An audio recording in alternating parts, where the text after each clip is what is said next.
Olá pessoal, tudo bem? Sejam todos bem-vindos a mais um vídeo aqui no meu canal, onde hoje nós vamos recapitular a lição da Escola Sabatina.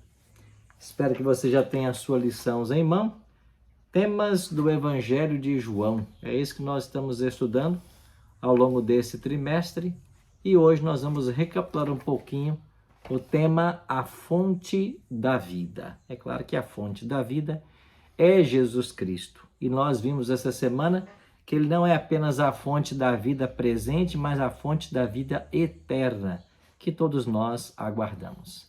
Seja muito bem-vindo aqui no meu canal. Não se esqueça de se inscrever se você não é inscrito ainda, ativar o sininho e, é claro, deixar aí o seu like se você gostou ou o seu dislike se você não gostou, tá bem? O verso-áureo dessa semana, lição de número 9, apareceu em João 14, verso 6, que diz: Eu sou o caminho, a verdade e a vida. Ninguém vem ao Pai senão por mim. Palavras do próprio Jesus Cristo.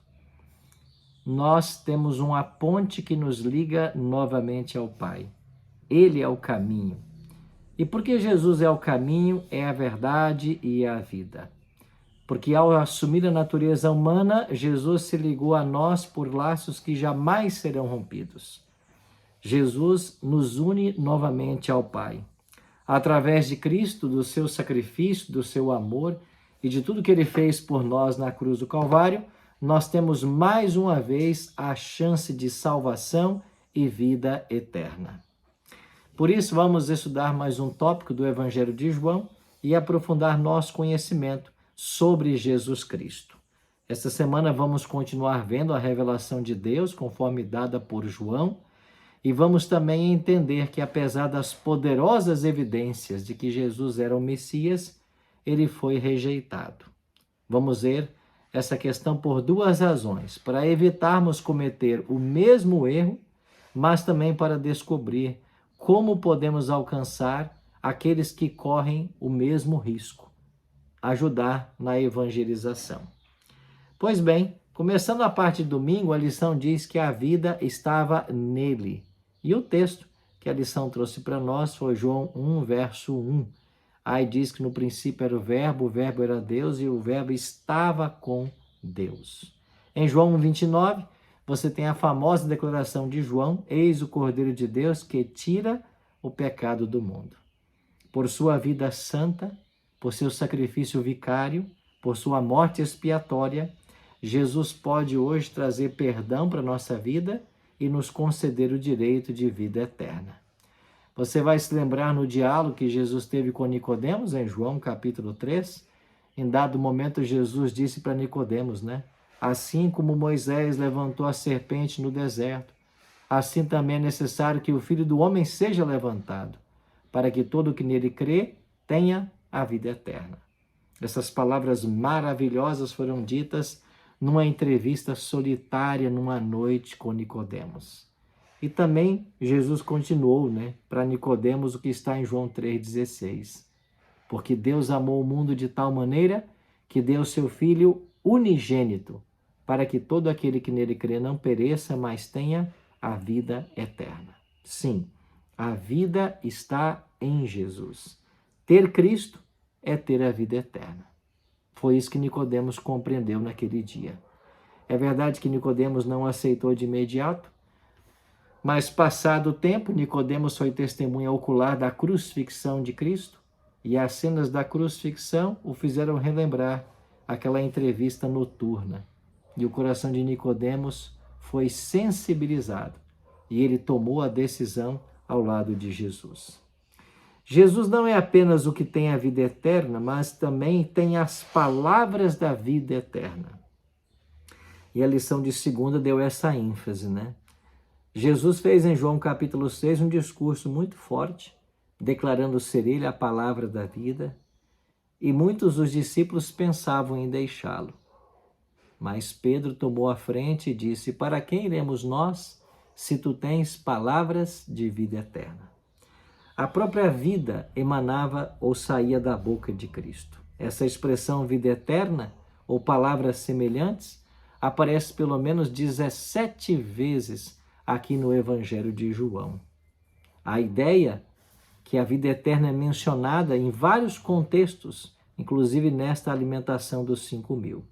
Essa expressão não se refere simplesmente à existência de uma vida futura após a volta de Cristo, a tornar-se parte da nossa história no futuro, mas refere-se ao poder vivificante que traz salvação à existência presente. Então, aquele que aceita Cristo como seu Salvador, ele já passa a ser beneficiado desta vida. E como podemos tomar posse dessa vida? Somente pela fé. Então, quando pela fé nós cremos em Jesus Cristo como Filho de Deus, o mundo morre para nós e nós passamos a viver de acordo com a vontade do Senhor. Recebemos essa fé como um dom divino, mas precisamos escolher de maneira consciente e permitir que Jesus passe a liderar, a orientar, a dirigir a nossa vida. Como disse o apóstolo Paulo, depois dessa experiência, né? Não mais vivo eu, mas Cristo vive em mim. E além de crer, de aceitar o que Jesus fez por nós, há um outro passo que deve ser dado, que é o passo do nascer de novo. É claro que esta é uma menção ao batismo. Na conversa mesmo que Jesus teve com Nicodemos, ele foi muito claro, né? Nicodemos, quem não nascer da água e do Espírito não pode ver o reino dos céus. Então, o nascer de novo tem a ver com o batismo. Em Marcos 16, Jesus também deixou claro esse tópico, né? Jesus disse, quem crer e for batizado, será salvo. Então, essas são as condições que a palavra de Deus nos apresenta para a nossa salvação. Em Romanos 8, verso 16, nós temos aqui um texto de Paulo falando sobre a salvação em Cristo. E nós somos salvos ali mediante a fé. A fé bíblica se baseia na obra do Espírito Santo em nosso coração e é o fundamento de nossa fé. Segundo esse entendimento, devemos então aceitar o que Jesus fez por nós como única forma de escapar ao pecado e às suas consequências. A lição trouxe para nós um exemplo muito negativo da forma como os judeus rejeitaram a Jesus. E nós temos na parte de quarta-feira justamente esse tópico, né? Paulo diz em Hebreus 10:35, não percam a confiança de vocês. Por quê? Porque os judeus perderam a fé em Cristo. Ele foi rejeitado por aqueles que não aceitaram sua palavra. Aqui nós temos um texto que a lição trouxe para nós, da revista, né, Adventista. O modo de pensar humanista contemporâneo começa com a dúvida. As pessoas questionam tudo para então determinar o que é verdade. Aquilo que sobrevive ao fogo do interrogatório é aceito como conhecimento sólido, semelhante a uma rocha, algo em que se possa depositar a fé. Algumas pessoas aplicam esse mesmo método ao estudo da Bíblia, questionando através de um ponto de vista científico, psicológico, filosófico, histórico.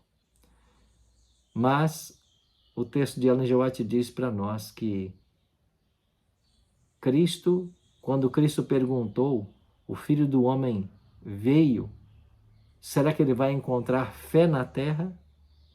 Isso é uma ilustração do tempo de incredulidade que nós vivemos. Incredulidade esta vivida também na experiência dos hebreus lá em Cádiz Barneia, quando eles tiveram a oportunidade de visitar a terra prometida e 10 voltam com relatórios negativos. Faltou-lhes fé. E essa fé que faltou os levou a morrer no deserto e não tomar posse da promessa. O mesmo pode acontecer conosco hoje. Se nós duvidamos de Cristo, do seu poder, podemos morrer no deserto dessa vida e não tomar posse da vida eterna. Então eu e você temos diante de nós apenas duas escolhas: crer em Jesus como nosso Salvador, aceitá-lo e se preparar para a volta dele, ou então continuar agindo de forma independente de Cristo, achando que nós temos a sabedoria, o conhecimento ou a capacidade de fazer as coisas sem ele.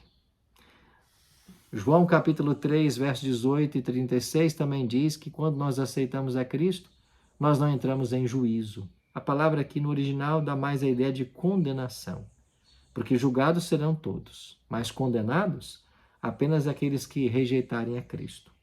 Quando nós aceitamos a Cristo como Salvador pessoal, nós não entramos em condenação. Por quê? Porque nós somos absolvidos no tribunal divino, graças ao advogado que nós temos, que nunca perdeu uma causa. Em Malaquias 4, 1 a 4, nós temos um princípio que Jesus usou no deserto da tentação. Desculpa, em Mateus, 4, 1 a 4. Há um princípio que Jesus usou para combater os enganos de Satanás. Ele sempre dizia, está escrito. Nesse tempo final da história, nós também precisamos nos valer da palavra de Deus para não sermos enganados. Por isso devemos também usar um está escrito. A palavra de Deus deve ser o alicerce de nossa fé. Por isso, o contato diário com ela, especialmente através da lição da Escola Sabatina, é um caminho indispensável para aqueles que desejam se preparar e estar prontos para a volta do Senhor. Aqui a lição terminou dizendo que, ao se rebaixar para assumir a condição humana, falando de Cristo, ele revelou um caráter oposto ao de Satanás. Você vai se lembrar que Satanás queria exaltar, se exaltar e estabelecer o seu trono acima das mais altas nuvens e ser semelhante ao Altíssimo. Enquanto o diabo queria subir e ser como Deus, Jesus se fez como um de nós. Ele se humilhou, tornando-se obediente até a morte e morte de cruz. Ellen G. White, no Desejado, página 13 e 14, tem um texto maravilhoso que eu gosto muito, que ela diz: Cristo foi tratado como nós merecíamos, para que nós pudéssemos receber o tratamento que ele tinha direito. Foi condenado pelos nossos pecados, nos quais não tinha participação, para que nós fôssemos justificados pela sua justiça, da qual nós não tínhamos parte. Sofreu a morte que nos cabia, para que recebêssemos a vida que a ele pertencia. Pelas suas pisaduras, nós fomos sarados. A salvação só é possível por tudo aquilo que Jesus fez por nós. Não só fez, ainda está fazendo. E a Igreja Adventista, diferente de todas as demais, ela não para na cruz. Nós focamos no que Jesus fez na cruz, mas o trabalho dele em prol de nossa salvação não parou na cruz, porque ele foi para o santuário. E nesse exato momento, Cristo ministra no santuário em favor de todos nós. Se na cruz ele conquistou o direito de nos salvar, é no santuário que ele aplica os méritos que ele conquistou na cruz para toda a alma anelante, para todo aquele que deseja a salvação. Por isso eu espero que você, nesse sábado, nessa sexta e nesse sábado, possa estar confiantes em Jesus, de que ele tem todo o poder no céu e da terra para nos salvar, e que a nossa parte é entrar com os pecados, como dizia nosso professor Pedro Apolinário. A parte humana é entrar com os pecados. Tudo o que precisava ser feito para nossa salvação foi feito na cruz do Calvário. Nós precisamos hoje aceitar, crer de todo o coração. Eu espero que você creia e que Jesus seja a tua luz, a tua vida em todos os momentos. Ora comigo. Pai, muito obrigado porque em Cristo nós temos a vida eterna. Nos ajuda, Pai, em nosso preparo. Nos ajuda a caminharmos ao teu lado todos os dias, gastando tempo com a tua palavra e com oração. E que a tua bênção repouse sobre nós e nossos familiares. Perdoa nossos pecados e nos prepara para a tua volta. Oramos em nome de Jesus. Amém. Obrigado, queridos amigos, por esses minutinhos juntos. Que Deus possa dar a vocês um sábado muito feliz na presença do Senhor. E a gente se vê no próximo vídeo.